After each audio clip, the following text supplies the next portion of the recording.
How's it going, everyone? So in today's video, we're going to be making some custom brake lines on the 720. If this is your first time doing this like me, it's going to be a little bit more expensive since you have to buy the tools to flare it and to cut the line. However, it's always good to have extra tools for when you want to do other projects, so it doesn't hurt to buy tools. So I actually just got out of McFadden and we got everything we need, and surprisingly it wasn't that expensive. It was like $77, and that's including all the tools because I didn't have them. So yeah, now I'll have the tools for the next project, and it should be a lot cheaper since the line is only about like $1.50 a foot. I ended up getting 14 foot, and we'll see if that's enough. If it's not, I'll come back and get some more. You can see right here, so I have 14 feet of steel line.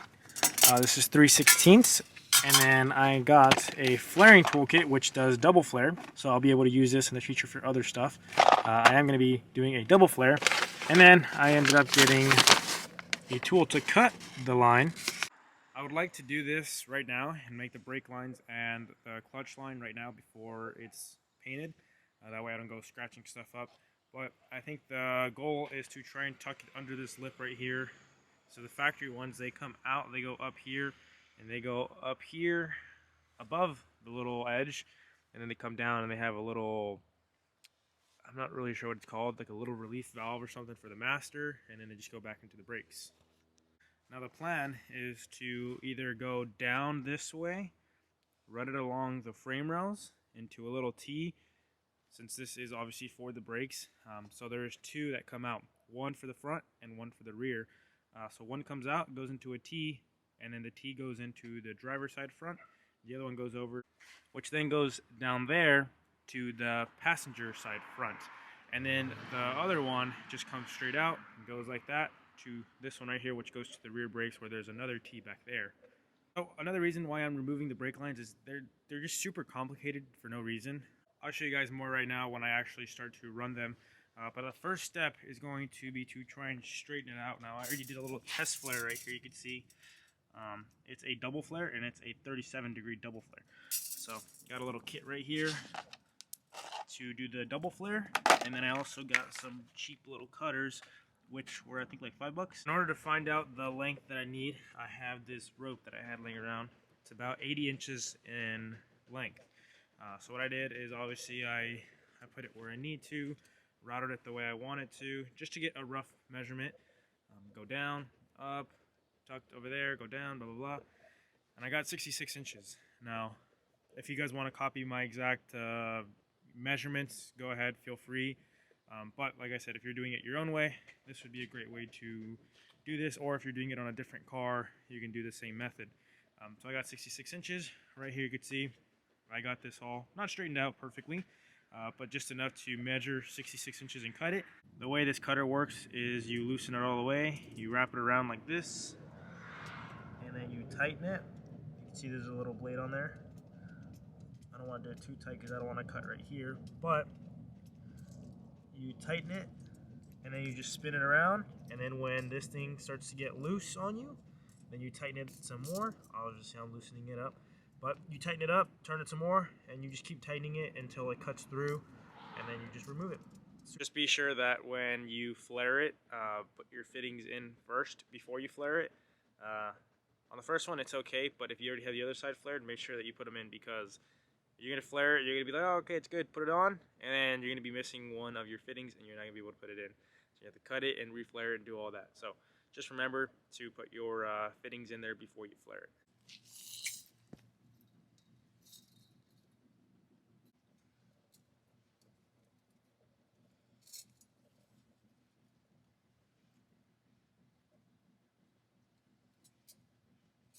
There we go. We got the rear all situated, and you can see now. Obviously, you're going to be able to see it a little.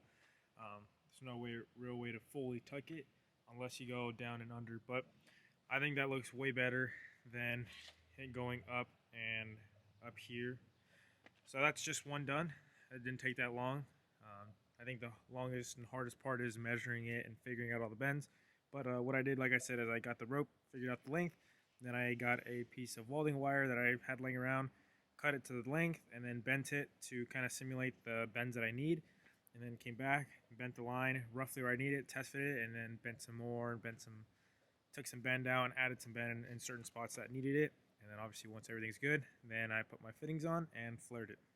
Now I'm going to be working on the clutch line. So I think I'm going to come out, do a 90 back, 90 up, and then I don't know if I'm going to do a 90 over or maybe just a shallow bend all the way across like that. And then that needs to drop to all the way down there. So I might not have enough line, so I'm just going to try to do that one since it's the longest one. And if I don't have enough, then I'll go to the store and get some more for the front brakes. I got the clutch line on there now. You can see it goes up, tucks up. Still got to do a little bit of tucking up here, push it up more. But same with on this side. But I want to get all three of them in there before I move them around. And I'm also going to use probably the factory clips that were up here, since I still have them intact, to put one in the center. That way they're all grabbing each other and they're not flimsy. I just wanted to get some practice in before I started trying to show you guys how to do it versus me not even knowing how to do it and trying to tell you guys how to do it. So now that I got these two done, now it's pretty good. I have a pretty good understanding now. So now I'm going to be tackling the front. But the front is a little bit more different since there is a Y or a T, since it comes out right here. And then the factory T should go there. I'm still debating whether I want to leave it or weld it and grind it and then move the T to the back. But I think I'm going to move the T to the back. So it'd be one coming out to the T, and then one going to the front driver, and then one going up and around to the front passenger. So now I'm going to show you guys how I do it and how I did these and how I got the measurements and all that. Sadly though, 14 feet is not enough. This is all I have left, about 1.5 feet. So what I think I'm going to do is, since I don't have a lot right now and I need to go buy some more, is I'm going to mount the T somewhere over here, or even just try to get a little bit and thread it into where the brake goes back here. Kind of hard to see, but thread it in back there, bring it up here, and then tap it into the T, tap the T into the master, and then run those lines, and then from there I can measure out the rest and then go buy however much I need, whether it's 3 foot or 4 foot, whatever section I need. First thing I'm going to do is grab the flare tool. So you put it in whatever size you have. So I have 3/16, so you can see it says numbers. You might be able to see it. It says the number size line you got. So to space it out, since this is a double flared, you have this little piece right here that goes into the actual brake line like that, and then you squish it down. But this also has a, I want to say maybe like a 25mm shoulder to it. So that is what gives you your spacing that you need. Sorry, I'm not in the center of the screen. You can see maybe right there. Gotta push it back until it's flush, right about there. When it's there, then you tighten it down. You let that go. So I'm just using an adjustable crescent wrench to tighten these. You don't want to get them too tight, but you also don't want to have them be loose, because if they're loose, then when you push this down, it's going to push the brake line right through. So just want to. Now you grab your little fitting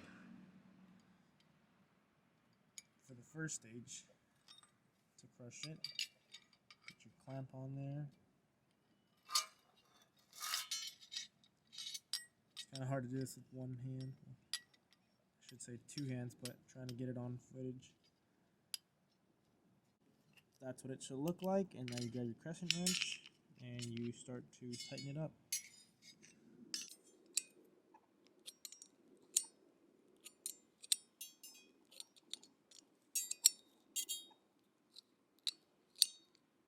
And you want to, once you crush it all the way and it's flush, you want to remove this piece,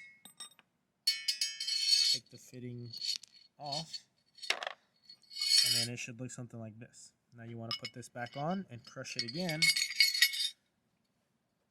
which then will give you a double flare. So this truck comes with a double flare from factory, so that's why I'm using a double flare style. Not only is it factory, but it's also better for sealing. So can't really go wrong with a double flare. And there you go. It should look something like that. I got this brake line all fitted up. You guys obviously just saw that I flared it and put the fitting on, so this is just a remaining piece. So I think I'm going to use the factory T. I know it doesn't look like a T, but it's a T. Trust me, it's a T. So I'm going to put the T as close as I can to this line. So probably somewhere down here for one, so I don't have to use a lot of line, and for two, so it's hidden and low key. Switching over to my other camera since my other one died. But yeah, I have the line. I just removed it real quick. So what I'm going to do is, this is the T that I was trying to show you guys. So it's going to come out of there. It's going to go straight up into the bottom of this, and then it's going to go up to the other side, and then on the front, it's going to come out of the master. And in order to get the bends and radiuses that I'm getting, I'm simply getting round objects like the handle for the jack, and I'm just wrapping it around. So if I want it to be tight against the fitting, I would put it right here, and obviously be very careful not to kink it, but just wrap it around, push down on it, and you'll get this same radius. Or if you want an even tighter radius, then you get something like this. If you want even a bigger radius, then you get something bigger.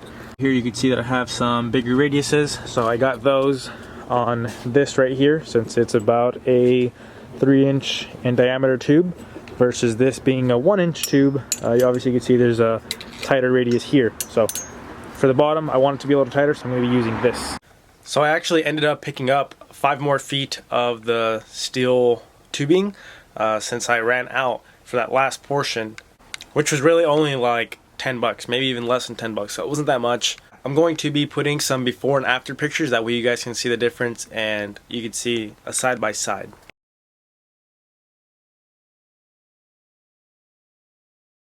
I hope you guys enjoyed it and found it useful, and maybe some of you guys are going to try this out on your trucks and you guys will have some custom brake lines that'll be tucked. With that being said, I'll catch you guys in the next one. Peace out, guys.